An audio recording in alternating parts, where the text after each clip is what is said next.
soul, been here for a minute. Pray to the Lord, we killed them on the drilling, after that I had repented. Bryson Potts was born November 1st, 2002 in Memphis, Tennessee. Being raised on the east side of Memphis in a neighborhood of Cottonwood, things weren't always easy. His environment taught him at a young age to be humble, but he also learned quickly that he couldn't trust a lot of people, so he always kept his circle small.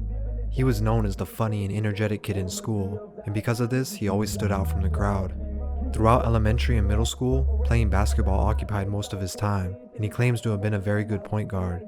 But by the end of middle school, he had already started getting in trouble for petty things, so he knew playing ball probably wasn't going to be a lifelong career.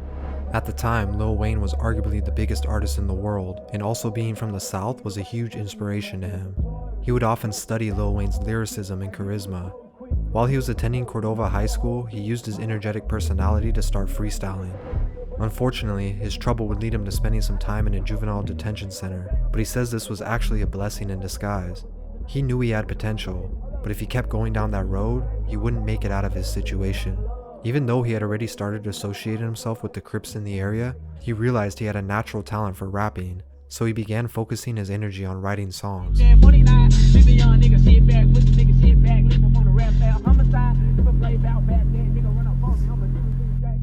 At the time, he says he was in a pretty dark place, and the only thing that kept him going was visualizing himself on stage performing one day. He built a reputation at school for his freestyling skills, and some of them would gain a small amount of attention on Instagram. For about a year, these freestyles would build him a small following of people. This would help when he finally decided to drop his first songs on YouTube and SoundCloud. Initially rapping under the name NLE Choppa, with the YNR standing for Young and Reckless. His first releases were titled No Love and Freaky Anthem, and they took on more of an R&B feel.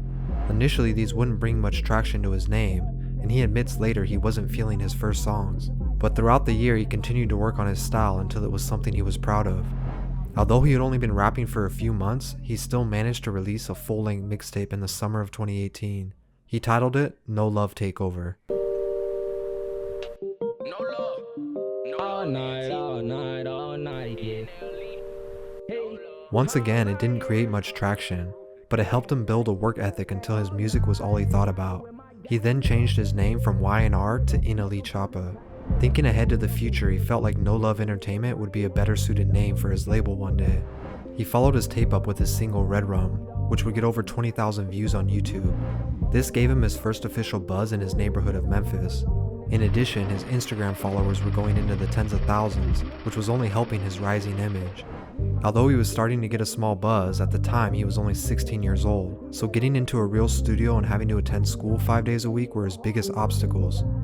He found himself writing verses in between classes and listening to beats on YouTube during school hours.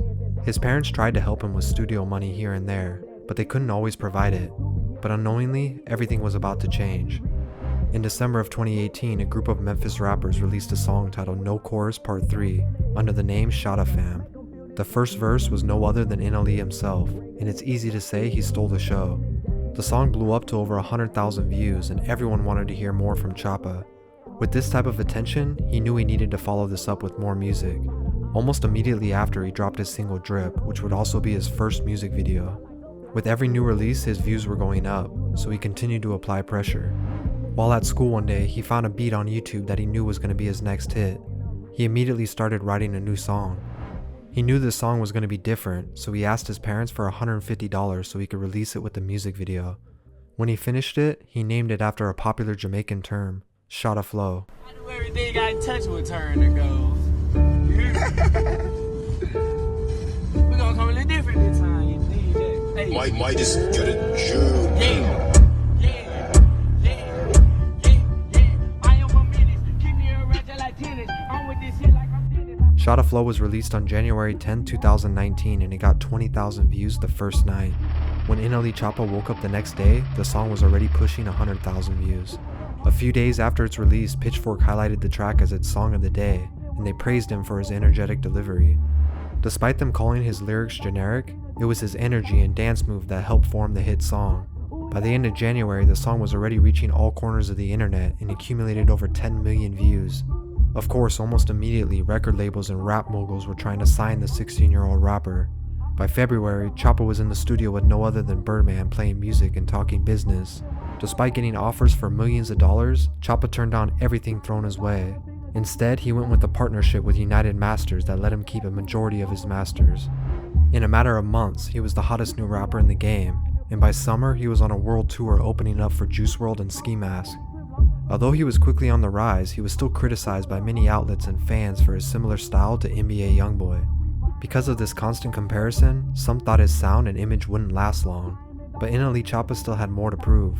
One of the smartest things Choppa did at the time to maintain the attention he was getting was release Shotta Flow Part 2, 3, and so on. Right when the hype from Shotta Flow was dying down, he would release Part 2 and branded himself around the entire trend.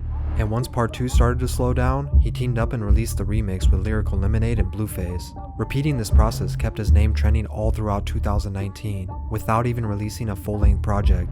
His singles were racking up millions of views, and despite some who doubted him, he quickly rose to a mainstream name.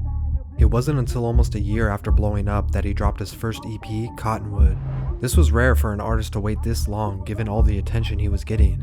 Regardless, the tape would still go gold.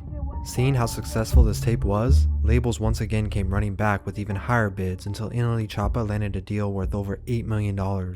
Going into 2020, it was apparent nothing was going to stop him.